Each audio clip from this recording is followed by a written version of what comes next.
नमस्कार। मैं आज ऋषि और आचार्य वेद के बारे में बता रही हूँ। आचार्य वेद के शिष्य उतंग थे। वे बड़े ही धीर गंभीर थे। वे गुरु की सेवा बड़े ही निष्ठा से करते थे और घर का सारा कार्य करते थे। एक बार वे घर से बाहर जाने लगे तो उन्होंने उतंग को बुलाकर कहा कि अपनी गुरु माता का ख्याल रखना और उनके आदेशानुसार सभी कार्य करना। ऋषि बाहर चले गए। जब वे लौट कर आए तो उन्होंने उतंग की बड़ी प्रशंसा सुनी। उनका मन खुश हो गया। उन्होंने उतंग को बुलाया और कहा कि आज से तुम्हारी दीक्षा पूर्ण हुई। तुम कोई अच्छी चीज हमसे मांग लो और अपने घर चले जाओ। इस पर उतंग ने कहा कि नहीं महाराज, मैं अपनी प्रिय वस्तु आपको भेंट करना चाहता हूँ। बताइए मैं कौन सी प्रिय वस्तु आपको भेंट करूँ। इस पर आचार्य वेद ने कहा कि जाओ अपनी माता से पूछ लो। माता अर्थात गुरु माता। अब उतंग गुरु माता के पास गए और उन्होंने साष्टांग प्रणाम करते हुए कहा कि माता, आज मेरी शिक्षा पूर्ण हो गई है। बताइए आपको कौन सी इच्छित वस्तु चाहिए, मैं उसे अवश्य लाकर दूंगा। गुरु माता ने कहा कि नहीं, रहने दो, मैं तुमसे बहुत ही प्रसन्न हूँ।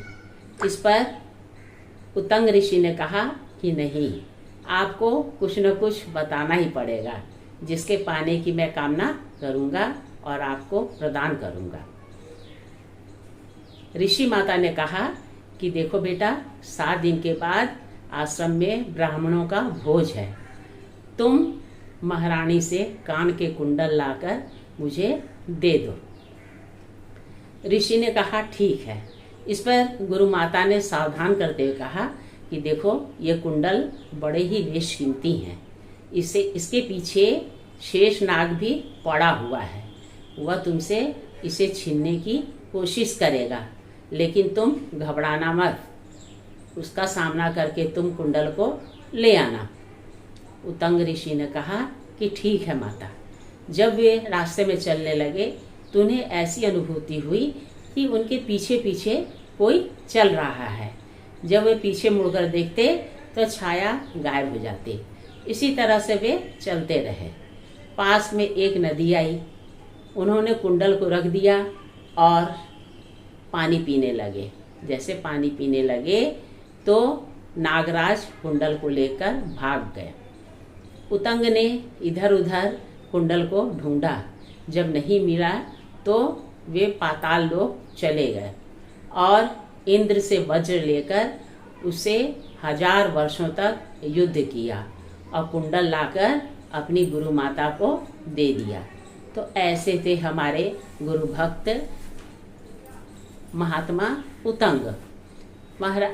महात्मा उतंग के बारे में और भी बहुत सारी कहानियां हमें मिलती हैं। एक अन्य भक्त मुनि उतंग के विषय में निम्नलिखित कथा भी प्राप्त होती है। सौवीर नगर में एक सुंदर बगीचा था।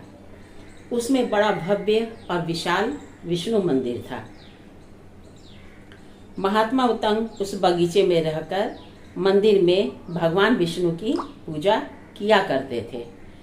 वे भगवान की सेवा में दिन रात रहते थे। परम शांत, निष्प्रिय और दयालु महात्मा की तरह सबसे व्यवहार करते थे।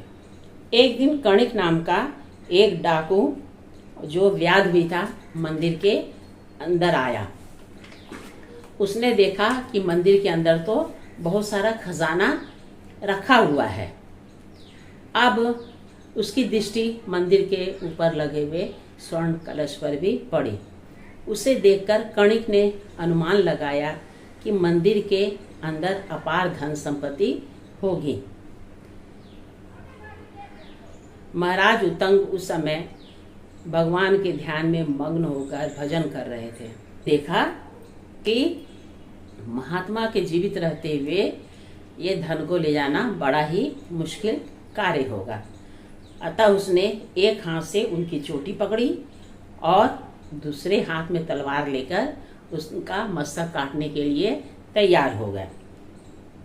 बड़े मीठे शब्दों में उतंग ने डाकू से कहा, भद्र, मैंने तुम्हारा क्या अपराध किया है? तुम मुझे मारने को उद्यत क्यों हो? मुनि उतंग की अमृतमयी वाणी का प्रभाव डाकू पर ऐसा पड़ा कि उसका हृदय बिल्कुल पलट गया। पहले किए पापों का पश्चाताप करके वह क्षमा मांगकर रोने लगा।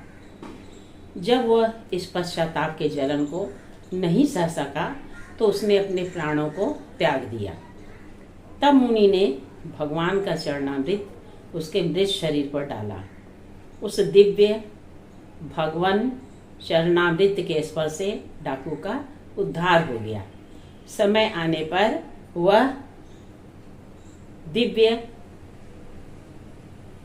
रूप धारण करके भगवत धाम चला गया और वो बहुत बड़ा भक्त हो गया। कहिए, यह कहानी आपको कैसी लगी? अगर अच्छी लगी तो कृपया लाइक और सब्सक्राइब कीजिएगा। नमस्कार।